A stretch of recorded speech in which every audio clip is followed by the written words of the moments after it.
आने वाले एपिसोड में कहानी एक बड़े मोड़ पर पहुंचती है जब तुलसी को आखिरकार नो के प्यार का सच पता चल जाता है। परी की शादी के लिए शांतिनिकेतन में सब तैयार था। मेहमान आ चुके थे लेकिन नो दिखाई नहीं दे रही। तुलसी ने मेहर को बुलाकर पूछा कि नो क्यों नहीं आई, जबकि वह हर फंक्शन का हिस्सा होती है। तुलसी के जोर देने पर मेहर भारी मन से उसे बुलाने चला जाता है। नो के अपार्टमेंट पहुंचकर मेहर हैरान हो जाता है क्योंकि नो गुस्से और दर्द में डूबी हुई थी। मेहर को देखते ही वह भड़क उठती है। उसे लगता था कि मेहर की जिंदगी में उसकी जगह सिर्फ एक दोस्त की नहीं, उससे कहीं ज्यादा की है। नो अपनी टूटती हुई आवाज में कहती है कि वह मेहर से प्यार करती है और उसे लगता है कि मेहर भी कहीं ना कहीं उसके लिए कुछ महसूस करता है। मेहर घबरा जाता है और साफ कहता है कि उसका दिल सिर्फ तुलसी के लिए धड़कता है। लेकिन यही सच नो के गुस्से को और भड़का देता है। वह सवाल करती है कि अगर मेहर तुलसी से प्यार कर सकता है तो उसे क्यों नहीं।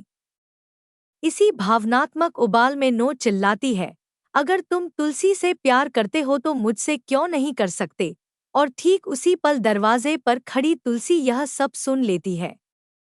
वह मेहर को बुलाने आई थी, लेकिन जो सुना उसने उसके दिल को चूर चूर कर दिया। अंदर आते ही तुलसी की आंखों में दर्द साफ दिख रहा था। उसने नो से कहा कि उसने उसे हमेशा अपने परिवार की एक अच्छी दोस्त समझा था, लेकिन उसने उसकी दोस्ती और विश्वास दोनों को तोड़ दिया। नो के पास कोई जवाब नहीं था और मेहर शर्म से सिर झुका लेता है। उधर दूसरी तरफ वीरानी परिवार में एक और खतरा मंडरा रहा है।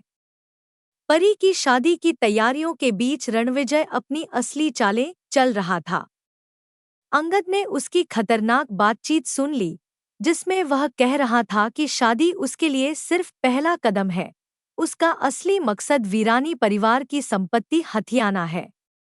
ऋतिक और तुलसी पहले ही शक में थे, इसलिए उन्होंने शादी की तारीख 15 दिन आगे बढ़ा दी और एक निजी जासूस रखने का फैसला किया, ताकि रणविजय का सच सबके सामने आ सके।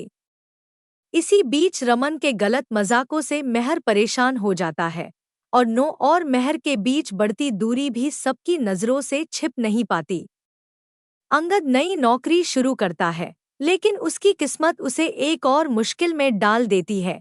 रणविजय उस पर फोन चोरी का झूठा इल्जाम लगा देता है, लेकिन मेहर अंगद पर विश्वास दिखाकर रणविजय की पहली चाल को नाकाम कर देता है। तुलसी अपनी परंपराओं के अनुसार नो को पूजा के लिए घर बुलाती है, लेकिन यह सिर्फ पूजा का न्योता नहीं, बल्कि सच का सामना करने का समय था। इसी बीच रमन भी नो की सुरक्षा के लिए उसके पीछे एक जासूस लगा देता है, जबकि रणविजय अपनी अलग साजिशें बुन रहा था। परिवार के भीतर छिपे रहस्य, नो और मेहर का उलझा रिश्ता और रणविजय की चालें, सब मिलकर वीरानी परिवार में एक तूफान लेकर आने वाले हैं।